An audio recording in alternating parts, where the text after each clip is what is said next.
ਨਿੱਘੀ ਜਿਹੀ ਸਤਿ ਸ੍ਰੀ ਅਕਾਲ ਸਭ ਨੂੰ ਜੀ ਆਇਆਂ ਆਖਦੇ ਹਾਂ। ਸੋ ਤੇ ਪ੍ਰੋਗਰਾਮ ਦੇ ਵਿੱਚ ਆਪ ਸਭ ਦਾ ਸਵਾਗਤ ਹੈ। ਮੈਂ ਰਾਜਕਰਮੀਤ ਸਿੰਘ ਫਰੈਜ਼ਨੋ ਸਟੂਡੀਓਜ਼ ਤੋਂ ਹਰਜੋਤ ਸਿੰਘ ਖਾਲਸਾ ਜੀ ਜੁੜ ਚੁੱਕੇ ਨੇ ਆਪਣੇ ਨਾਲ ਸੈਨ ਹੋਜ਼ੇ ਸਟੂਡੀਓਜ਼ ਤੋਂ। ਸਵਾਗਤ ਹੈ, ਸਤਿ ਸ੍ਰੀ ਅਕਾਲ। ਸਤਿ ਸ਼੍ਰੀ ਅਕਾਲ, ਧੰਨਵਾਦ ਜੀ ਆਇਆਂ ਨੂੰ। ਪੰਜਾਬੀ ਰੇਡੀਓ ਯੂਐਸਏ ਦੇ ਜਿੰਨੇ ਵੀ ਸਰੋਤੇ ਸਾਡੇ ਸਾਰੇ ਹੀ AM ਸਟੇਸ਼ਨ FM ਸਟੇਸ਼ਨ ਘਰਾਂ ਦੇ ਵਿੱਚ ਰੇਡੀਓ ਸੈਟਸ ਦੇ ਰਾਹੀਂ ਟੈਲੀਫੋਨ ਦੇ ਰਾਹੀਂ ਫੇਸਬੁੱਕ YouTube ਤੇ ਦੇਖ ਰਹੇ ਹੋ ਸੁਣ ਰਹੇ ਹੋ, ਸਾਰਿਆਂ ਨੂੰ ਜੀ ਆਇਆਂ ਨੂੰ ਤੇ ਬਹੁਤ ਹੀ ਪਿਆਰ ਤੇ ਸਤਿਕਾਰ ਭਰੀ ਸਤਿ ਸ਼੍ਰੀ ਅਕਾਲ। ਸਰੋਤਿਓ, ਅਕਤੂਬਰ ਦੀ 25 ਤਰੀਕ ਆ, ਦਿਨ ਸੋਮਵਾਰ ਆ। ਤੁਹਾਡੇ ਲਈ ਸ਼ਾਮ ਦਾ ਅਪਡੇਟ ਅਮਰੀਕਾ ਪ੍ਰੋਗਰਾਮ ਲੈ ਕੇ ਹਾਜ਼ਰ ਹੋਏ ਆ। ਪ੍ਰੋਗਰਾਮ ਸ਼ੁਰੂ ਕਰਨ ਤੋਂ ਪਹਿਲਾਂ ਸਾਡੇ ਅੱਜ ਦੇ ਸਪਾਂਸਰਸ ਉਹਨਾਂ ਦਾ ਧੰਨਵਾਦ। ਖਾਲਸਾ ਇੰਸ਼ੋਰੈਂਸ ਏਜੰਸੀ, ਜਿਨ੍ਹਾਂ ਦੇ ਕੋਲੋਂ ਤੁਸੀਂ ਹਰ ਇੱਕ ਤਰੀਕੇ ਦੇ ਇੰਸ਼ੋਰੈਂਸ ਕਰਵਾ ਸਕਦੇ ਹੋ। ਇੰਸ਼ੋਰੈਂਸ ਬਾਰੇ ਪਤਾ ਕਰਨ ਲਈ ਕਾਲ ਕਰ ਸਕਦੇ ਹੋ number 408 272 2500। Amarjit Singh Fresno, Gurbachan Singh Nagra Sacramento, Avtar Singh Manzil, Gurpal Singh Sohal Clovis, Zander mortgage ਅਤੇ real estate, home loans, commercial loans, agriculture loans ਦੇ ਲਈ call Mohan Cheema 5599052575। Terkiana immigration law firm, immigration ਦਾ ਹੋਵੇ ਕਿਸੇ ਵੀ ਤਰੀਕੇ ਦਾ ਕੰਮ, call attorney J Terkiana 4159090503। Pritpal Singh Atwal Elk Grove, ਕੋਲੀਆ truck driving school Fresno, highway 99 180 ਦੇ ਕਾਰਨਰ ਦੇ ਉੱਤੇ। ਪੰਜਾਬ ਵਰਗੇ ਮਾਲ ਦੇ ਵਿੱਚ ਟਰੱਕ ਚਲਾਉਣ ਦੀ ਸਿਖਲਾਈ ਦਿੰਦੇ ਹਨ। 53 ਫੁੱਟੀ ਟ੍ਰੇਲਰ ਤੇ ਡਰਾਈਵ ਐਂਡ ਟ੍ਰੇਲਰਸ ਰੈਂਟ ਦੇ ਲਈ ਇਹਨਾਂ ਕੋਲ ਮੌਜੂਦ ਹਨ। ਕਾਲ 5592663737। ਟਰੀਅਸ ਟਰੱਕਿੰਗ ਫਰੈਜ਼ਨੋ, ਸੋਲੋ ਤੇ ਟੀਮ ਟਰੱਕ ਡਰਾਈਵਰਸ ਹਾਇਰ ਕਰ ਰਹੇ ਹਨ। ਸੋਲੋ ਨੂੰ 60 ਸੈਂਟ ਅਤੇ ਟੀਮ ਡਰਾਈਵਰ ਨੂੰ 70 ਸੈਂਟ ਪਰ ਮਾਈਲ ਮਿਲਣਗੇ। ਕਾਲ 5598344000। ਇਹਨਾਂ ਸਾਰਿਆਂ ਦਾ ਧੰਨਵਾਦ। ਜੇਕਰ ਤੁਸੀਂ ਜਾਂ ਕੋਈ ਹੋਰ ਕਾਰੋਬਾਰ ਇਸ ਪ੍ਰੋਗਰਾਮ ਨੂੰ ਸਪਾਂਸਰ ਕਰਨਾ ਚਾਹੁੰਦੇ ਹੋ, ਸੰਪਰਕ ਕਰ ਸਕਦੇ ਹੋ ਨੰਬਰ 408 722 7698 ਦੇ ਉੱਤੇ। ਜੀ, ਅੱਜ ਦੀਆਂ ਖਬਰਾਂ ਵੱਲ ਚੱਲੀਏ ਤੇ ਅੱਜ ਬਾਈਡਨ ਐਡਮਿਨਿਸਟ੍ਰੇਸ਼ਨ ਨੇ ਜਿਹੜੇ ਆ ਰੂਲ ਜਾਰੀ ਕੀਤੇ ਹੈਗੇ ਆ, ਜਿਹੜੇ ਲੋਕਾਂ ਨੇ ਅਮਰੀਕਾ ਦੇ ਵਿੱਚ ਆਉਣਾ ਹੈਗਾ ਆ। ਸੋ ਇੰਟਰਨੈਸ਼ਨਲ ਟਰੈਵਲ ਰੂਲਸ ਜਿਹੜੇ ਆ, ਉਹਨਾਂ ਦੇ ਮੁਤਾਬਕ ਜਿਹੜਾ ਵੀ ਬੰਦਾ ਅਮਰੀਕਾ 'ਚ ਆ ਰਿਹਾ ਆ ਨਵੰਬਰ 8 ਤੋਂ ਬਾਅਦ, ਉਹਨਾਂ ਨੂੰ ਫੁੱਲੀ ਵੈਕਸੀਨੇਟਡ ਹੋਣਾ ਪੈਣਾ ਆ ਅਤੇ ਪ੍ਰੂਫ ਦੇਣਾ ਪੈਣਾ ਆ ਵੈਕਸੀਨੇਸ਼ਨ ਦਾ ਆਪਣੀ ਫਲਾਈਟ ਦੇ ਵਿੱਚ ਚੜ੍ਹਨ ਤੋਂ ਪਹਿਲਾਂ। ਅਤੇ ਨਾਲ ਦੀ ਨਾਲ ਜਿਹੜੇ ਵੈਕਸੀਨੇਸ਼ਨ ਆ ਉਹ ਵੀ ਜਿਹੜੇ ਫੂਡ ਅਤੇ ਡਰੱਗ ਐਡਮਿਨਿਸਟ੍ਰੇਸ਼ਨ ਜਾਂ ਵਰਲਡ ਹੈਲਥ ਔਰਗਨਾਈਜੇਸ਼ਨ, ਉਹਨਾਂ ਵੱਲੋਂ ਜਿਹੜੇ ਆ ਔਥੋਰਾਈਜ਼ ਹੋਣੇ ਚਾਹੀਦੇ ਹੈਗੇ ਆ। ਇਸ ਤੋਂ ਬਿਨਾਂ ਨੈਗੇਟਿਵ ਟੈਸਟ ਜਿਹੜਾ ਤੁਹਾਡਾ ਪਿਛਲੇ 3 ਦਿਨਾਂ ਦੇ ਵਿੱਚ ਜਿਹੜਾ ਉਹ ਹੋਇਆ ਹੋਣਾ ਚਾਹੀਦਾ ਹੈਗਾ।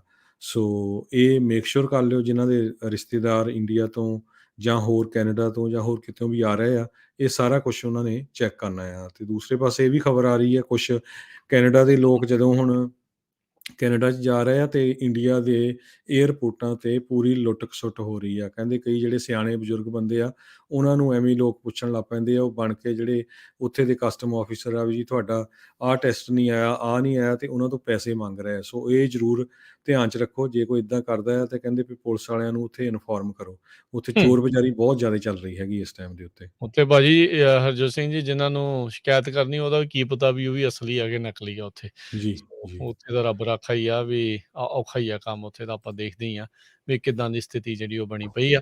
ਸੋ ਟਾਈਟ ਕਹਿੰਦੇ ਆ ਵੀ ਕੋਵਿਡ ਟੈਸਟਿੰਗ ਦੀਆਂ ਰਿਕੁਆਇਰਮੈਂਟਸ ਜਿਹੜੀਆਂ ਹੋਣਗੀਆਂ ਨਵੇਂ US ਟਰੈਵਲ ਸਿਸਟਮ ਦੇ ਵਿੱਚ।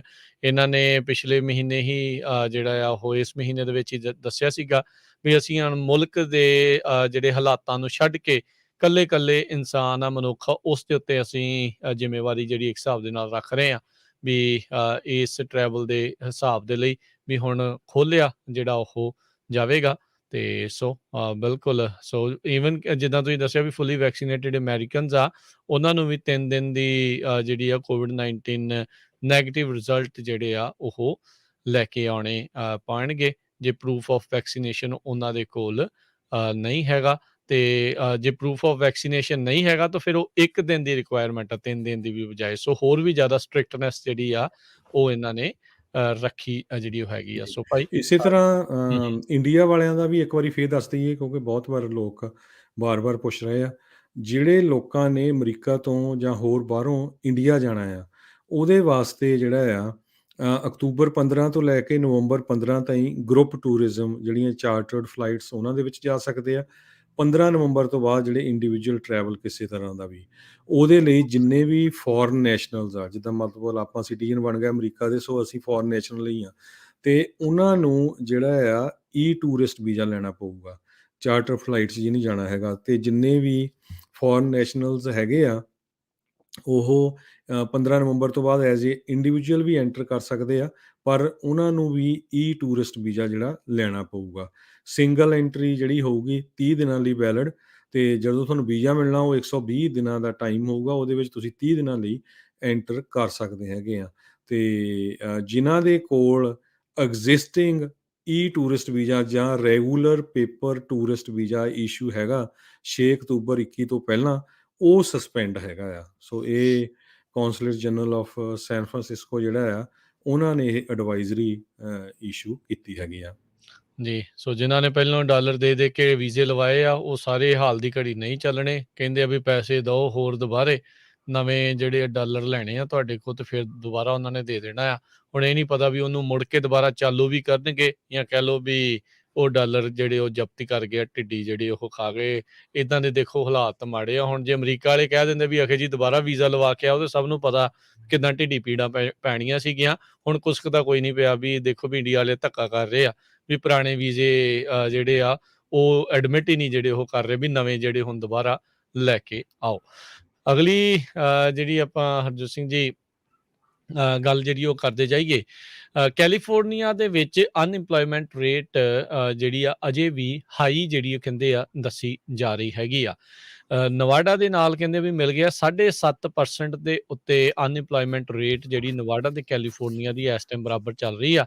ਪਿਛਲੇ ਮਹੀਨੇ ਦੇ ਵਿੱਚ ਕੈਲੀਫੋਰਨੀਆ 'ਚ ਮਹਿਜ 47,400 ਨਵੀਆਂ ਜੌਬਸ ਜਿਹੜੀਆਂ ਆ ਉਹ ਐਡ ਹੋਈਆਂ ਸੀਗੀਆਂ। ਬੀਤੇ ਸ਼ੁੱਕਰਵਾਰ ਨੂੰ ਇਹ ਜਿਹੜਾ ਡਾਟਾ ਆ ਉਹ ਰਿਲੀਜ਼ ਹੋਇਆ ਸੀ। ਮੁਲਕ ਦੀ ਇਹ ਸਭ ਤੋਂ ਜ਼ਿਆਦਾ ਜਨਸੰਖਿਆ ਵਾਲੀ ਸਟੇਟ ਜਿਹੜੀ ਹੈਗੀ ਆ US ਦੀ, ਇਸ ਨੇ 2 ਮਹੀਨਿਆਂ ਦੇ ਵਿੱਚ 2 ਮਿਲੀਅਨ ਜੌਬਸ ਜਿਹੜੀਆਂ ਉਹ ਲੂਜ਼ ਕੀਤੀਆਂ ਸੀਗੀਆਂ ਪੈਂਡੈਮਿਕ ਦੇ ਜਿਹੜੇ ਉਹ ਸ਼ੁਰੂਆਤ ਦੇ ਵਿੱਚ, ਜਦੋਂ ਸਟੇਟ ਵਾਈਡ ਲੋਕਡਾਊਨ ਜਿਹੜਾ ਉਹ ਲਾਇਆ ਗਿਆ ਸੀਗਾ ਮਾਰਚ ਆਈ ਥਿੰਕ 2020 ਦੇ ਵਿੱਚ। ਸੋ ਉਸ ਟਾਈਮ ਦੇ ਉੱਤੇ ਅਨਇੰਪਲੋਇਮੈਂਟ ਰੇਟ ਫਿਰ ਹੌਲੀ ਹੌਲੀ ਜਿਹੜਾ ਉਹ ਵਧਣਾ ਸ਼ੁਰੂ ਹੋ ਗਿਆ ਸੀਗਾ। ਸੋ ਜੌਬ ਪੋਸਟਿੰਗ ਜਿਹੜੀਆਂ ਆ ਉਹ ਸੀਗੀਆਂ ਕਾਫੀ ਜ਼ਿਆਦਾ ਸੀਗੀਆਂ, ਪਰ ਉਸ ਦੇ ਬਾਵਜੂਦ ਵੀ ਹਾਲ ਦੀ ਘੜੀ ਅਨਇੰਪਲੋਇਮੈਂਟ ਰੇਟ ਜਿਹੜੀ ਉਹ 7.5% ਦੇ ਉੱਤੇ ਹੀ ਹੈਗੀ ਆ। ਕੈਲੀਫੋਰਨੀਆ ਦੇ ਵਿੱਚ ਇਸ ਸਾਲ ਦੇ ਵਿੱਚ ਹੁਣ ਤੱਕ 8,12,000 ਨਵੀਆਂ ਜੌਬਸ ਜਿਹੜੀਆਂ ਆ ਉਹ ਇਕੱਲੇ ਕੈਲੀਫੋਰਨੀਆ ਦੇ ਵਿੱਚ ਉਹ ਨਵੀਆਂ ਆਈਆਂ ਨੇ, ਜਿਹੜੀਆਂ ਕਿ ਬਾਕੀ ਜਿਹੜੇ ਸੂਬਿਆਂ ਦੇ ਮੁਕਾਬਲੇ ਹਾਲ ਦੀ ਘੜੀ ਸਭ ਤੋਂ ਜ਼ਿਆਦਾ ਦੱਸੀਆਂ ਜਾਂਦੀਆਂ ਨੇ।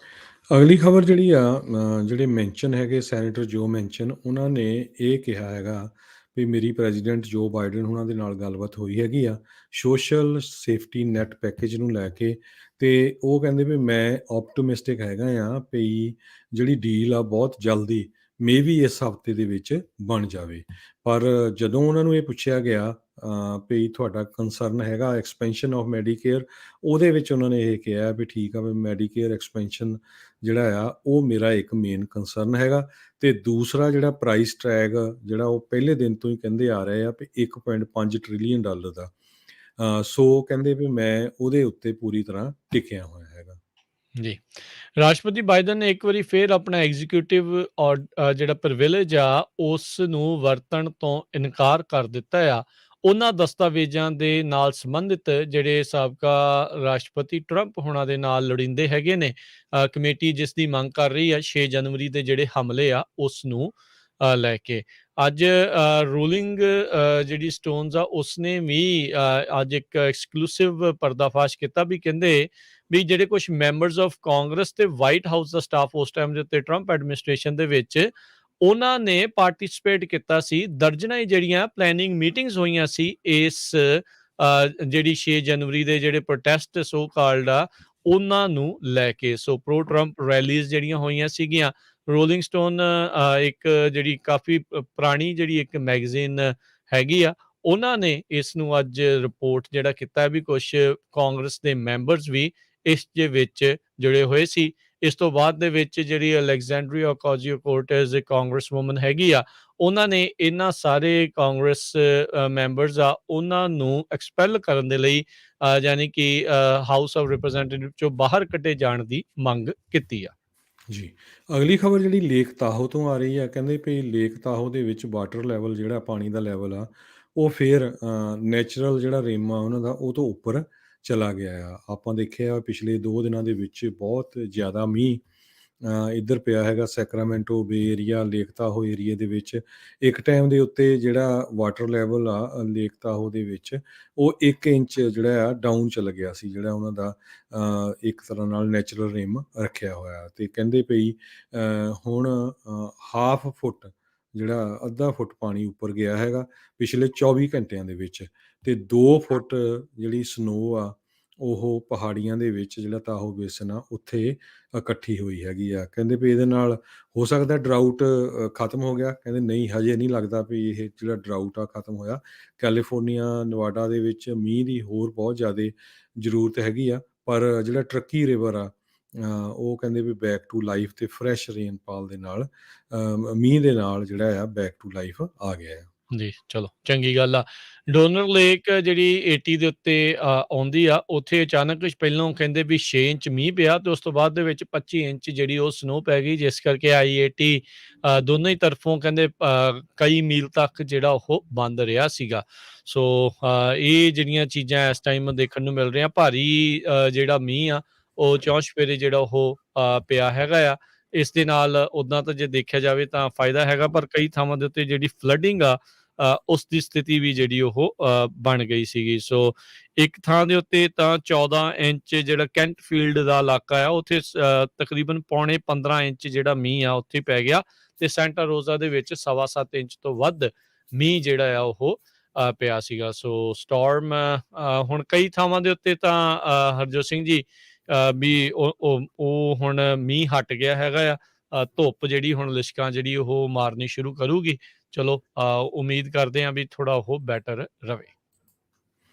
ਅਗਲੀ ਖਬਰ ਜਿਹੜੀ ਆ ਬੋਇਸ ਆਈਡਾਹੋ ਤੋਂ ਆ ਰਹੀ ਹੈ, ਜਿੱਥੇ ਕਿ ਬੜੀ ਮਾੜੀ ਖਬਰ ਆ। ਕਹਿੰਦੇ ਪਈ ਇੱਕ ਮਾਲ ਦੇ ਵਿੱਚ ਆਈਡਾਹੋ 'ਚ 2 ਜਾਣਿਆਂ ਦੀ ਮੌਤ ਹੋ ਗਈ ਸ਼ੂਟਿੰਗ ਦੇ ਦੌਰਾਨ, ਤੇ 4 ਜਾਣੇ ਜਿਹੜੇ ਆ ਬੁਰੀ ਤਰ੍ਹਾਂ ਫੱਟੜ ਹੋ ਗਏ ਆ। ਉੱਥੇ ਦਾ ਜਿਹੜਾ ਇੱਕ ਸ਼ਾਪਿੰਗ ਮਾਲ ਆ, ਇੱਥੇ ਇਹ ਜਿਹੜੀ ਘਟਨਾ ਵਾਪਰੀ ਆ। ਬੋਇਸ ਪੁਲਿਸ ਚੀਫ ਰਾਇਨ ਲੀ ਇਹਨਾਂ ਨੇ ਇਹ ਕਿਹਾ ਆ ਵੀ 1:50 'ਤੇ ਬਾਅਦ ਦੁਪਹਿਰ ਅੱਜ ਜਿਹੜੀ ਆ ਸ਼ੂਟਿੰਗ ਹੋਈ ਹੈਗੀ ਆ, ਤੇ ਇੱਕ ਪਰਸਨ ਨੂੰ ਸ਼ਾਟ ਡਾਊਨ ਕਰਤਾ, ਤੇ ਜਿਹੜਾ ਸ਼ੂਟਰ ਸੀ ਉਹ ਵੀ ਜਿਹੜਾ ਇਹਦੇ ਵਿੱਚ ਮਾਰਿਆ ਗਿਆ ਲੱਗਦਾ ਹੈ। ਜੀ, ਤੇ ਹਰਜੋਤ ਸਿੰਘ ਜੀ, ਅਗਲੀ ਜਿਹੜੀ ਗੱਲ ਕਰਦੇ ਜਾਈਏ, ਨਿਊਯਾਰਕ ਸਿਟੀ ਦੇ ਵਿੱਚ ਐਮਾਜ਼ੋਨ ਵੇਅਰ ਹਾਊਸ ਦੇ ਜਿਹੜੇ ਮੁਲਾਜ਼ਮ ਆ, ਜਿਹੜੇ ਸਟੈਟਨ ਆਈਲੈਂਡ ਦੇ ਵਿੱਚ ਆ, ਉਹ ਯੂਨੀਅਨ ਇਲੈਕਸ਼ਨ ਦੇ ਲਈ ਉਹਨਾਂ ਨੇ ਪਟੀਸ਼ਨ ਜਿਹੜੀ ਉਹ ਫਾਈਲ ਕਰ ਦਿੱਤੀ ਹੈਗੀ ਆ। ਇਸ ਤੋਂ ਪਹਿਲਾਂ ਵੀ ਐਮਾਜ਼ੋਨ ਦੇ ਜਿਹੜੇ ਕਈ ਵੇਅਰ ਹਾਊਸ ਦੇ ਵਿੱਚ ਯੂਨੀਅਨ ਬਣਾਉਣ ਦੀ ਮੰਗ ਕੀਤੀ ਗਈ ਸੀ, ਪਰ ਉਹ ਜਿਹੜੀ ਕਿਸੇ ਤਣ ਪੱਤਣ ਨਹੀਂ ਲੱਗੀ। ਇਲੈਕਸ਼ਨ ਵੀ ਹੋਈ, ਜਿਸ ਦੇ ਵਿੱਚ ਐਮਾਜ਼ੋਨ ਦੇ ਦੁਆਰਾ ਕਾਫੀ ਜਿਹੜਾ ਆ ਯੂਨੀਅਨ ਦੇ ਖਿਲਾਫ ਪ੍ਰਚਾਰ ਵੀ ਹੋਇਆ, ਤੇ ਇਵੈਂਚੁਅਲੀ ਜਿਹੜੀ ਆ ਵੋਟ ਤੋਂ ਉਹ ਜਿੱਤਣ ਤੋਂ ਜਿਹੜੇ ਉਹ ਰਹਿ ਗਏ ਸੀ। ਨੈਸ਼ਨਲ ਲੇਬਰ ਰਿਲੇਸ਼ਨ ਬੋਰਡ ਨੇ ਜਿਹੜਾ ਉਹ ਦੱਸਿਆ ਆ ਵੀ ਯੂਨੀਅਨ ਦੀ ਪਟੀਸ਼ਨ ਫਾਈਲ ਕਰ ਦਿੱਤੀ ਗਈ ਹੈ ਰੀਜਨ 29 ਦੇ ਵਿੱਚ। ਇਹ ਹੁਣ ਹਰਜੋਤ ਸਿੰਘ ਜੀ ਲੰਮੇ ਚਿਰ ਤੋਂ ਅਜਿਹੀ ਚੀਜ਼ ਦੀ ਮੰਗ ਜਿਹੜੀ ਉਹ ਬਾਰ-ਬਾਰ ਉੱਠ ਰਹੀ ਹੈਗੀ ਆ, ਖਾਸ ਕਰਕੇ ਜਿਹੜੇ ਐਮਾਜ਼ੋਨ ਦੇ ਵੇਅਰ ਹਾਊਸ ਦੇ ਜਿਹੜੇ ਵਰਕਰਸ ਆ ਉਹਨਾਂ ਨੂੰ ਲੈ ਕੇ ਪਿਛਲੇ ਕਈ ਸਾਲਾਂ ਤੋਂ ਕਿੰਨੀਆਂ ਰਿਪੋਰਟਸ ਜਿਹੜੀਆਂ ਉਹ ਸਾਹਮਣੇ ਆਈਆਂ ਆ ਵੀ ਕੰਮ ਕਰਨ ਵਾਲਿਆਂ ਦੇ ਉੱਥੇ ਕਾਫੀ ਮੰਦੇ ਜਿਹੜੇ ਹਾਲਾਤ ਆ, ਜਿੱਥੇ ਉਹਨਾਂ ਨੂੰ ਇੱਕ ਹਿਸਾਬ ਦੇ ਨਾਲ ਸਾਹ ਲੈਣ ਦਾ ਵੀ ਮੌਕਾ ਜਿਹੜਾ ਆ ਉਹ ਨਹੀਂ ਮਿਲਦਾ ਹੈਗਾ। ਜੀ, ਅਗਲੀ ਖਬਰ ਜਿਹੜੀ ਆ ਸੈਕੰਡ ਸਟਿਮੂਲਸ ਪੈਕੇਜ ਜਿਹੜਾ ਆ ਪੇਮੈਂਟਸ ਗੋਲਡਨ ਸਟੇਟ ਕੈਲੀਫੋਰਨੀਆ ਵੱਲੋਂ ਦੁਆਰਾ ਕੀ ਫੇਰ ਤੁਹਾਨੂੰ ਮਿਲ ਸਕਦਾ ਆ। ਅਕਤੂਬਰ 31 ਤੋਂ ਪਹਿਲਾਂ ਪਹਿਲਾਂ $1100 ਜਿਹੜਾ ਆ ਜਿਹੜੇ ਐਲੀਜੀਬਲ ਲੋਕ ਹੋਣਗੇ ਉਹਨਾਂ ਦੇ ਬੈਂਕ ਅਕਾਊਂਟ ਦੇ ਵਿੱਚ ਜਮ੍ਹਾਂ ਹੋ ਸਕਦਾ ਆ, ਤੇ ਜਾਂ ਉਹਨਾਂ ਨੂੰ ਬਾਈ ਮੇਲ ਚੈੱਕ ਉਹਨਾਂ ਦੇ ਮੇਲ ਦੇ ਵਿੱਚ ਆ ਸਕਦਾ ਆ। ਕੈਲੀਫੋਰਨੀਆ ਫਰੈਂਚਾਈਜ਼ੀ ਟੈਕਸ ਬੋਰਡ ਨੇ ਇਹ ਰੀਸੈਂਟਲੀ ਜਿਹੜਾ ਅਨਾਊਂਸ ਕੀਤਾ ਆ। ਕਹਿੰਦੇ ਪਈ 31 ਅਕਤੂਬਰ ਤੋਂ ਪਹਿਲਾਂ ਪਹਿਲਾਂ ਸਾਡੀ ਕੋਸ਼ਿਸ਼ ਆ ਹਰ ਇੱਕ ਦੇ ਜਿਹੜਾ ਹੱਥ ਦੇ ਵਿੱਚ ਇਹ ਜਿਹੜਾ ਚੈੱਕ ਹੋ ਜਾਵੇ। ਮੇਨ ਕੁਆਲੀਫਾਈਂਗ ਕ੍ਰੈਡੈਂਸ਼ੀਅਲ ਉਹੀ ਆ ਵੀ ਇੱਕ ਜਾਣੇ ਦੀ ਜਿਹੜੀ ਇਨਕਮ ਆ ਉਹ $75,000 ਤੋਂ ਥੱਲੇ ਹੋਣੀ ਚਾਹੀਦੀ ਆ ਪਰਿਵਾਰ ਦੀ। ਇਸ ਦੇ ਵਿੱਚ ਇਹਨਾਂ ਨੇ ਪਰਿਵਾਰ ਦੀ ਜੀ। $75,000 ਜਿਹੜੀ ਉਹ ਰੱਖੀ ਸੀਗੀ। ਨਵੀਂ ਆਈ ਇੱਕ ਰਿਪੋਰਟ ਦੇ ਮੁਤਾਬਕ 2020 ਦੇ ਵਿੱਚ ਏਸ਼ੀਅਨ ਮੂਲ ਦੇ ਲੋਕਾਂ ਦੇ ਖਿਲਾਫ ਜਿਹੜੇ ਕ੍ਰਾਈਮ ਆ, ਉਹ ਅਪਰਾਧ ਆ, ਉਹ 76% ਜਿਹੜੇ ਉਹ ਵਧੇ ਆ। FBI ਦੇ ਜਿਹੜੇ ਆંકੜੇ ਆ ਇਹ ਹੁਣ ਦੱਸਦੇ ਆ, FBI ਦੇ ਦੁਆਰਾ ਇਹਨਾਂ ਹੇਟ ਕ੍ਰਾਈਮ ਦੇ ਡਾਟੇ ਨੂੰ ਮੁੜ ਦੁਬਾਰਾ ਜਿਹੜਾ ਆ ਉਹ ਪ੍ਰਕਾਸ਼ਿਤ ਕੀਤਾ ਗਿਆ ਆ, ਜਦੋਂ ਓਹਾਇਓ ਦੇ ਵਿੱਚ ਕਹਿੰਦੇ ਆ ਵੀ ਇੱਕ ਐਰਰ ਆ ਉਹ ਆਇਆ ਸੀਗਾ। ਸੋ ਇਹਨਾਂ ਨੇ ਇਸ ਤੋਂ ਪਹਿਲਾਂ ਅਗਸਤ ਦੇ ਵਿੱਚ ਇਹ ਡਾਟਾ ਜਿਹੜਾ ਉਹ ਦੱਸਿਆ ਸੀਗਾ। 2020 ਦੇ ਵਿੱਚ 279 ਹੇਟ ਕ੍ਰਾਈਮ ਦੇ ਇਨਸੀਡੈਂਟ ਏਸ਼ੀਅਨ ਡਿਸੈਂਟ ਦੇ ਜਿਹੜੇ ਲੋਕ ਆ ਉਹਨਾਂ ਖਿਲਾਫ ਹੋਏ ਆ। 2019 ਦੇ ਵਿੱਚ 158 ਸੀਗਾ। ਸੋ 100 ਤੋਂ ਵੱਧ 120 ਤਕਰੀਬਨ ਜਿਹੜੇ ਆ ਉਹ ਨਵੇਂ ਆંકੜੇ ਜਿਹੜੇ ਆ ਉਹ ਸਾਹਮਣੇ ਆਏ ਆ। ਕਹਿੰਦੇ ਵੀ 60% ਜਿਹੜੇ ਹੇਟ ਕ੍ਰਾਈਮ ਆ US ਦੇ ਵਿੱਚ, ਉਹ ਕਹਿੰਦੇ ਵੀ ਕਿਸੇ ਮਨੁੱਖ ਦੀ ਜਿਹੜੀ ਰੇਸ ਆ, ਨਸਲ ਆ, ਉਸ ਦੇ ਆਧਾਰ ਦੇ ਉੱਤੇ ਦੇਖ ਕੇ ਜਿਹੜੇ ਉਹ ਹੁੰਦੇ ਸੀਗੇ। ਸੋ ਇਹ ਇੱਕ ਨਵਾਂ ਜਿਹੜਾ ਹਰਜੋਤ ਸਿੰਘ ਜੀ ਆંકੜਾ ਜਿਹੜਾ ਸਾਹਮਣੇ ਆਇਆ ਹੈਗਾ ਆ। ਸੋ ਕੁੱਲ ਕਹਿੰਦੇ 8000 ਸਿੰਗਲ ਬਾਇਸ ਇੰਸੀਡੈਂਟ ਦੇਖੇ ਗਏ ਸੀਗੇ, ਤੇ ਇਹ ਇਸ ਦੇ ਵਿੱਚ 11,126 ਵਿਕਟਮਸ ਇਸ ਦੇ ਵਿੱਚ ਟੋਟਲ ਪੀੜਤ ਜਿਹੜੇ ਉਹ ਰਹੇ ਸੀ। 2019 ਦੇ ਵਿੱਚ ਇਹ ਆંકੜਾ 7103 ਦੇ ਉੱਤੇ ਸੀ। ਜੀ, ਅਗਲੀ ਖਬਰ ਜਰਮਨ ਤੋਂ ਆ ਰਹੀ ਆ, ਜਿੱਥੇ ਕਿ ਜਰਮਨ ਦੀ ਇੱਕ ਬੀਬੀ ਨੂੰ 10 ਸਾਲਾਂ ਦੀ ਜਿਹੜੀ ਸਜ਼ਾ ਹੋਈ ਹੈਗੀ ਆ। ਕਹਿੰਦੇ ਵੀ ਜਰਮਨ ਦੀ ਆਈਸਿਸ ਦੀ ਮੈਂਬਰ ਨੇ ਇੱਕ ਜਿਹੜੀ ਜਜ਼ੀਦੀ ਬੱਚੀ ਸੀਗੀ, ਉਸ ਦੀ ਮੌਤ ਦੇ ਲਈ ਉਹਨੂੰ ਜਿਹੜਾ ਚਾਰਜ ਕੀਤਾ ਗਿਆ, ਤੇ ਉਹਨਾਂ ਨੂੰ ਇਹਨਾਂ ਨੇ ਹਸਬੈਂਡ ਐਂਡ ਵਾਈਫ ਦੋਨਾਂ ਨੇ ਜਿਹੜਾ ਸੈਕਸ਼ੂਅਲੀ ਅਸੌਲਟ ਵੀ ਕੀਤਾ ਸੀ। ਜੈਨੀਫਰ W ਇਸ ਲੇਡੀ ਦਾ ਨਾਮ ਦੱਸਿਆ ਗਿਆ ਹੈ। ਕਹਿੰਦੇ ਵੀ ਇਹ ਇਰਾਕ ਦੇ ਵਿੱਚ ਐਜ਼ ਏ ਆਈਸਿਸ ਫਾਈਟਰ ਰਹਿ ਰਹੀ ਸੀ, ਤੇ 2015 'ਚ ਉਸਨੇ ਇੱਕ ਜਿਹੜੀ ਆ ਜਜ਼ੀਦੀ ਲੇਡੀ ਆ ਉਹਨੂੰ ਬਾਈ ਕਰ ਲਿਆ, ਤੇ ਉਹਦੀ ਜਿਹੜੀ ਬੱਚੀ ਸੀ 5 ਸਾਲਾਂ ਦੀ, ਉਸ ਨੂੰ ਸਲੇਵ ਵੀ ਬਣਾਇਆ, ਤੇ ਉਹਨੂੰ ਜਿਹੜਾ ਡੇਲੀ ਅਬਿਊਜ਼ ਕੀਤਾ ਜਾਂਦਾ ਸੀ, ਤੇ ਉਹਦੇ ਸਿਰ ਦੇ ਵਿੱਚ ਬੱਚੀ ਦੇ ਸੱਟਾਂ ਵੀ ਮਾਰੀਆਂ, ਤੇ ਬਾਅਦ ਦੇ ਵਿੱਚ ਉਹ ਬੱਚੀ ਦੀ ਮੌਤ ਹੋ ਗਈ ਸੀ।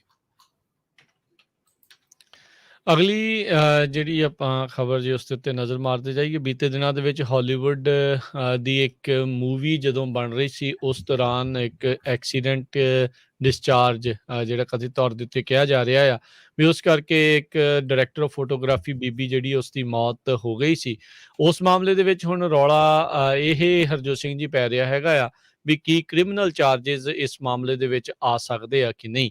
ਹਾਲ ਦੀ ਘੜੀ ਇਹ ਮੂਵੀ ਰਸਟ ਜਿਹੜੀ ਬਣ ਰਹੀ ਸੀ, ਉਸ ਦੀ ਸ਼ੂਟਿੰਗ ਆ ਉਹ ਰੋਕ ਦਿੱਤੀ ਗਈ ਆ, ਉਹ ਜਿਹੜੀ ਉਹ ਰੁਕੀ ਪਈ ਆ। ਸੋ ਪੌਜ਼ ਕਰ ਦਿੱਤੀ ਹੈ ਇਸ ਦੀ ਜਿਹੜੀ ਪ੍ਰੋਡਕਸ਼ਨ। ਸੋ ਲੱਗਦਾ ਆ ਵੀ ਵੀ ਇਹ ਮੂਵੀ ਸ਼ਾਇਦ ਪੂਰੀ ਵੀ ਜਿਹੜੀ ਉਹ ਨਾ ਹੋਵੇ। ਜਿਸ ਐਕਟਰ ਦੇ ਕੋਲੋਂ ਗੋਲੀ ਜਿਹੜੀ ਇਹ ਚੱਲੀ ਆ, ਉਸ ਐਲਕ ਬਾਲਡਵਿਨ, ਉਸ ਨੇ ਇਹ ਕਿਹਾ ਆ ਵੀ ਉਹ ਪੂਰੀ ਤਰ੍ਹਾਂ ਜਿਹੜੀ ਉਹ ਸਪੋਰਟ ਕਰ ਰਿਹਾ ਇਨਵੈਸਟੀਗੇਸ਼ਨ ਦੀ। ਇੱਥੋਂ ਤੱਕ ਕਿ ਉਸ ਬੀਬੀ ਦੇ ਘਰ ਵਾਲੇ ਦੇ ਨਾਲ ਵੀ ਉਹਨੇ ਕਈ ਵਾਰੀ ਜਿਹੜੀ ਗੱਲ ਕੀਤੀ ਹੈ ਵੀ ਕਿਸੇ ਵੀ ਤਰੀਕੇ ਦੀ ਜ਼ਰੂਰਤ ਹੋਵੇ ਤਾਂ ਉਹ ਉਸਨਾਂ ਦੇ ਲਈ ਖੜਿਆ ਹੈਗਾ ਆ। ਸੋ ਦੇਖਦੇ ਹਾਂ ਕੀ ਬਣਦਾ ਹੈਗਾ ਆ। ਇਹ ਇੱਕ ਜਿਹੜੇ ਇੰਸੀਡੈਂਟ ਦੇ ਕਰਕੇ ਕਈ ਤਰੀਕੇ ਦੀਆਂ ਚਰਚਾਵਾਂ ਜਿਹੜੀਆਂ ਆ ਉਹ ਚੱਲਣੀਆਂ ਸ਼ੁਰੂ ਹੋ ਚੁੱਕੀਆਂ ਆ ਵੀ ਹੋਇਆ ਕਿ ਇੱਕ ਖਬਰ ਰਿਪੋਰਟ ਇਹ ਵੀ ਆ ਰਹੀ ਸੀ ਵੀ ਜਿਹੜੇ ਉਹਦੇ ਕਰੂ ਮੈਂਬਰ ਸੀਗੇ ਉਸ ਦੌਰਾਨ ਜਿਸ ਦਿਨ ਇਹ ਘਟਨਾ ਵਾਪਰੀ, ਉਸ ਤੋਂ ਪਹਿਲਾਂ ਉਹਨਾਂ ਨੇ ਇੱਕ ਵਾਕਆਊਟ ਵੀ ਜਿਹੜਾ ਉਹ ਕੀਤਾ ਸੀਗਾ। ਇਹਨਾਂ ਦੇ ਵੀ ਕਈ ਮਸਲੇ ਜਿਹੜੇ ਆ ਉਹ ਚੱਲ ਰਹੇ ਆ, ਪੇ ਨੂੰ ਲੈ ਕੇ ਵੀ, ਤੇ ਹੋਰ ਕਈ ਚੀਜ਼ਾਂ ਜਿਹੜੀਆਂ ਆ ਜਿਹੜੀਆਂ ਯੂਨੀਅਨ ਦੀਆਂ ਉੱਥੇ ਜੌਬਸ ਆ ਉਸ ਨੂੰ ਲੈ ਕੇ ਉਹ ਨਾਲ ਦੇ ਨਾਲ ਚੱਲ ਰਿਹਾ ਹੈਗਾ। ਜੀ, ਅਗਲੀ ਖਬਰ ਗੰਢਿਆਂ ਦੇ ਸੰਬੰਧ ਦੇ ਵਿੱਚ ਆ। ਜਿਹੜੇ ਓਨੀਅਨਸ ਆ, ਪਿਆਜ਼ ਆ, ਉਹਨਾਂ ਨੂੰ ਰੀਕਾਲ ਕੀਤਾ ਗਿਆ ਹੈਗਾ। ਪਹਿਲਾਂ ਤਾਂ ਥੋੜ੍ਹੇ ਸੀ ਵਲੰਟੀਅਰਲੀ ਸੀਗੇ, ਹੁਣ ਉਹਨਾਂ ਨੇ ਕਿਹਾ ਵੀ ਕੰਪਲਸਰੀ ਬਹੁਤ ਸਾਰੇ ਜਿਹੜੇ ਸਟੋਰ ਆ ਉਹਨਾਂ ਦੇ ਉੱਤੋਂ ਕੰਪਲਸਰੀਲੀ ਰਿਮੂਵ ਕੀਤੇ ਜਾ ਰਹੇ ਹੈਗੇ ਆ, ਕਿਉਂਕਿ ਪਿਆਜ਼ ਦੇ ਨਾਲ ਸੈਲਮੋਨੈਲਾ ਜਿਹੜਾ ਆ ਉਹ ਫੈਲਿਆ ਹੈਗਾ। ਲਗਭਗ 650 ਦੇ ਕੇਸ ਜਿਹੜੇ ਆ ਉਹ ਆਏ ਹੈਗੇ ਆ, ਜਿਹਦੇ ਵਿੱਚ ਓਰੇਗਨ ਸਟੇਟ ਦਾ, ਹੋਰ ਸਟੇਟਾਂ 'ਚ ਵੀ ਆਏ ਹੈਗੇ ਆ। ਇਹ ਜਿਹੜੇ ਪਿਆਜ਼ ਆ ਇਹ ਮੈਕਸੀਕੋ ਤੋਂ ਇੰਪੋਰਟ ਕੀਤੇ ਗਏ ਸੀਗੇ। ਹੈਲੋ ਫਰੈਸ਼ ਓਨੀਅਨਸ ਜਿਹੜੇ ਆ ਜੁਲਾਈ 7 ਤੋਂ ਲੈ ਕੇ ਸਤੰਬਰ 8 ਤੱਕ ਰਿਸੀਵ ਕੀਤੇ ਗਏ ਸੀ, ਤੇ ਲੋਕ ਜਿਹੜੇ ਆ, ਆਪਾਂ ਨੂੰ ਪਤਾ ਹੀ ਆ ਵੀ ਪਿਆਜ਼ ਤਾਂ ਹਰ ਕੋਈ ਵਰਤਦਾ ਹੀ ਹੈਗਾ ਆ। ਸੋ ਇਸੇ ਤਰ੍ਹਾਂ ਗ੍ਰੀਨ ਜਾਇੰਟ ਜਿਹੜਾ ਕਿ ਪੋਟੰਡਨ ਪ੍ਰੋਡਿਊਸ ਕਰਕੇ ਉੱਥੋਂ ਸੈੱਲ ਹੁੰਦੇ ਹੈਗੇ 2 ਪੌਂਡ 3 ਪੌਂਡ 5 ਪੌਂਡ ਦੇ ਬੈਗ, ਉਹਨਾਂ ਦੇ ਵਿੱਚ ਵੀ ਜਿਹੜਾ ਇਹ ਸਾਲਮੋਨੈਲਾ ਫਾਈਂਡ ਕੀਤਾ ਗਿਆ ਆ। ਸੋ ਜਿਨ੍ਹਾਂ ਨੇ ਪਿਆਜ਼ ਖਰੀਦੇ ਆ ਜਾਂ ਜਿਹੜੇ ਖਰੀਦਣ ਜਾ ਰਹੇ ਆ, ਮੇਕ ਸ਼ੋਰ ਕਰ ਲਿਓ ਵੀ ਉਹ ਰੀਕਾਲ ਲਿਸਟ ਦੇ ਵਿੱਚ ਨਾ ਹੋਣ। ਜੀ। ਸਮਾਂ ਵੀ ਆਪਣਾ ਜਿਹੜਾ ਉਹ ਸਮਾਪਤੀ ਵੱਲ ਨੂੰ ਜਿਹੜਾ ਉਹ ਵੱਧ ਰਿਹਾ ਹੈ। ਉਸ ਤੋਂ ਪਹਿਲਾਂ ਦੱਸਦੀ ਜਾਈਏ, ਇੱਕ ਵਰਜੀਨੀਆ ਬੀਚ ਦੇ ਵਿੱਚ FBI ਦੇ ਦੁਆਰਾ ਇੱਕ ਕਪਲ ਨੂੰ ਕਹਿੰਦੇ ਆ ਵੀ ਹੁਣ ਗ੍ਰਿਫਤਾਰ ਕਰਕੇ ਉਸ ਨੂੰ ਸਜ਼ਾ ਜਿਹੜੀ ਉਹ ਸੁਣਾਈ ਗਈ ਸੀ। $72 ਮਿਲੀਅਨ ਦੀ ਕੂਪਨ ਦੀ ਸਕੈਮ ਜਿਹੜੀ ਆ ਉਹ ਉਹਨਾਂ ਨੇ ਚਲਾਇਆ ਸੀਗਾ। ਕਹਿੰਦੇ ਵੀ ਰੀਟੇਲਰਸ ਤੇ ਮੈਨੂਫੈਕਚਰਰਸ ਨੂੰ ਇਹਨਾਂ ਨੇ ਨਕਲੀ ਕੂਪਨਸ ਹੀ ਜਿਹੜੇ ਆ ਉਹ ਦਿਖਾਉਂਦੇ ਰਹੇ, ਜਿਸ ਦੇ ਨਾਲ $31.8 ਮਿਲੀਅਨ ਦਾ ਜਿਹੜਾ ਹਰਜੋਤ ਸਿੰਘ ਜੀ ਇਹ ਚੂਨਾ ਜਿਹੜੇ ਉਹ ਲਾ ਗਏ ਆ। ਇਹ ਜਿਹੜਾ ਉਹ ਕਪਲ, ਸੋ ਕਹਿੰਦੇ ਵੀ 1 ਮਿਲੀਅਨ ਦੀ ਇਹਨਾਂ ਨੇ ਸੇਵਿੰਗ ਇਸ ਦੇ ਦੌਰਾਨ ਜਿਹੜੀ ਉਹ ਕੀਤੀ ਹੈਗੀ ਆ। ਤੇ ਇਹਨਾਂ ਨੇ ਜਿਹੜੇ ਡਿਜ਼ਾਈਨਸ ਆ ਕਪਲ ਦੇ ਕੂਪਨਸ ਦੇ ਜਿਹੜੇ ਆ ਉਹ 13,000 ਤੋਂ ਵੱਧ ਵੱਖ-ਵੱਖ ਪ੍ਰੋਡਕਟਸ ਆ ਉਸ ਦੇ ਇਹਨਾਂ ਨੇ ਲੱਭੇ, ਉਹਨਾਂ ਨੂੰ ਕਾਪੀ ਕੀਤਾ ਤੇ ਇਸ ਤਰੀਕੇ ਦੇ ਨਾਲ ਜਿਹੜਾ ਉਹ ਹੁਣ ਵਰਤਿਆ। ਸੋ ਤੁਸੀਂ ਹਿਸਾਬ ਲਾ ਲਓ ਵੀ ਲੋਕ ਪੁੱਠੇ ਕੰਮ ਕਰਨ ਦੇ ਲਈ ਕਈ ਕੁਛ ਜਿਹੜਾ ਉਹ ਕਰਦੇ ਆ। ਲੌਰੀ ਐਨ ਟੈਲਨਸ ਨਾਂ ਦੀ ਇਹ ਜਿਹੜੀ ਬੀਬੀ ਆ ਉਸ ਨੂੰ ਹੁਣ ਕਹਿੰਦੇ ਆ ਵੀ 12 ਸਾਲ ਦੀ ਜਿਹੜੀ ਸਜ਼ਾ ਆ ਉਹ ਸੁਣਾਈ ਗਈ ਹੈਗੀ ਆ। ਜੀ, ਸੋ ਆਪਾਂ ਸਟਾਕ ਮਾਰਕੀਟ ਦੀ ਗੱਲ ਵੀ ਕਰਨੀ ਆ। ਅੱਜ ਮਾਰਕੀਟ ਕਿਸ ਤਰ੍ਹਾਂ ਰਹੀ? ਫੇਸਬੁੱਕ ਦੇ ਸ਼ੇਅਰ ਤਾਂ ਈਵਨ ਦੋ ਸਵੇਰੇ ਕਹਿ ਰਹੇ ਸੀ ਵੀ ਹੋ ਸਕਦਾ ਫੇਸਬੁੱਕ ਨੂੰ ਬਹੁਤ ਜ਼ਿਆਦਾ ਅਸਰ ਪਵੇ, ਪਰ ਸ਼ੇਅਰ ਉਹਦੇ ਫਿਰ ਵੀ ਉੱਪਰ ਗਏ ਹੈਗੇ ਆ। ਜੀ, ਕਹਿੰਦੇ ਵੀ ਅਰਨਿੰਗਸ ਦੇ ਉੱਤੇ ਜਿਹੜੇ ਇਨਵੈਸਟਰਸ ਆ ਉਹਨਾਂ ਨੇ ਧਿਆਨ ਦਿੱਤਾ। ਜਿੱਦਾਂ ਕਹਿੰਦੇ ਵੀ ਫੇਸਬੁੱਕ ਨੂੰ ਕੋਈ ਕੇਅਰ ਨਹੀਂ ਹੈਗੀ ਵੀ ਉਹ ਸੋਸ਼ਲੀ ਕੀ ਜਿਹੜਾ ਉਹ ਕਰਦੇ ਹੈਗੇ ਆ, ਵੀ ਕੀ ਸਮਾਜ ਦਾ ਤਾਣਾ ਬਾਣਾ ਜਿਹੜਾ ਉਹ ਕਰ ਰਿਹਾ ਹੈ। ਸੋ ਇਨਵੈਸਟਰਸ ਵੀ ਕਹਿੰਦੇ ਵੀ ਇਸ ਚੀਜ਼ ਦੀ ਕੋਈ ਬਹੁਤੀ ਪਰਵਾਹ ਨਹੀਂ ਕਰਦੇ, ਉਹਨਾਂ ਨੂੰ ਵੀ ਆਪਣੇ ਡਾਲਰਾਂ ਦੇ ਨਾਲ ਹੀ ਜਿਹੜਾ ਉਹ ਹੈਗਾ ਆ। ਸੋ ਇੱਕ ਟਾਈਮ ਦੇ ਉੱਤੇ ਥੱਲੇ ਜਾ ਕੇ ਬਾਅਦ ਦੇ ਵਿੱਚ ਦੁਬਾਰਾ ਰਿਕਵਰ ਜਿਹੜਾ ਉਹ ਕਰ ਗਏ ਸੀਗੇ। ਸੋ ਡਾਓ ਜੋਨਸ ਅੱਜ 64 ਪੁਆਇੰਟ ਵੱਧ ਕੇ 35,741 ਤੇ ਬੰਦ ਹੋਇਆ। S&P ਦੇ ਵਿੱਚ 21 ਪੁਆਇੰਟ ਵਧੇ 4566 ਤੇ ਬੰਦ ਹੋਇਆ। ਨੈਸਡੈਕ 100 ਤੇ 37 ਪੁਆਇੰਟ ਵੱਧ ਕੇ 15,227 ਦੇ ਉੱਤੇ ਇਹ ਬੰਦ ਹੋਇਆ। ਸੋਨੇ ਦਾ ਭਾਅ $1,806 ਪ੍ਰਤੀ ਆਉਂਸ। 10 ਈਅਰ ਯੀਲਡ ਜਿਹੜੀ ਆ ਉਹ 1.64% ਰਹੀ। ਤੇ ਜਿਹੜੀ ਕ੍ਰਿਪਟੋ ਕਰੰਸੀਜ਼ ਦੇ ਵਿੱਚ ਬਿਟਕੋਇਨ ਦੀ ਕੀਮਤ $63,002 ਚੱਲ ਰਹੀ ਹੈ। ਇੱਕ $US ਦੀ ਕੀਮਤ ਇੰਡੀਆ ਦੇ 75 ਰੁਪਏ ਤੇ 6 ਪੈਸੇ ਦੇ ਬਰਾਬਰ ਰਹੀ ਆ। ਇੱਕ $US ਦੀ ਕੀਮਤ ਕੈਨੇਡਾ ਦੇ $1 ਤੇ 24 ਸੈਂਟ ਦੇ ਬਰਾਬਰ ਰਹੀ ਆ। ਜੀ, ਇੱਥੇ ਹੀ ਹੁਣ ਸਾਡੇ ਅੱਜ ਦੇ ਪ੍ਰੋਗਰਾਮ ਦੀ ਸਮਾਪਤੀ ਆ। ਮਿਲਦੇ ਹਾਂ ਜੀ ਅਗਲੀ ਵਾਰ। ਉਦੋਂ ਤੱਕ ਲਈ ਮੈਨੂੰ ਰਾਜਕਨਵੀਰ ਸਿੰਘ ਨੂੰ ਤੇ ਹਰਜੋਤ ਸਿੰਘ ਨੂੰ ਇਜਾਜ਼ਤ ਦਿਓ। ਸਾਡੇ ਵੱਲੋਂ ਤੁਹਾਨੂੰ ਸਾਰਿਆਂ ਨੂੰ ਪਿਆਰ, ਸਤਿਕਾਰ ਸਹਿਤ ਨਿੱਘੀ ਜਿਹੀ ਸਤਿ ਸ੍ਰੀ ਅਕਾਲ। ਜਿਹਦੇ ਵਾਸਤੇ ਰਹੋ, ਹੱਸਦੇ ਖੇਡਦੇ ਰਹੋ ਤੇ ਸੁਣਦੇ ਰਹੋ ਜੀ ਪੰਜਾਬੀ ਰੇਡੀਓ US।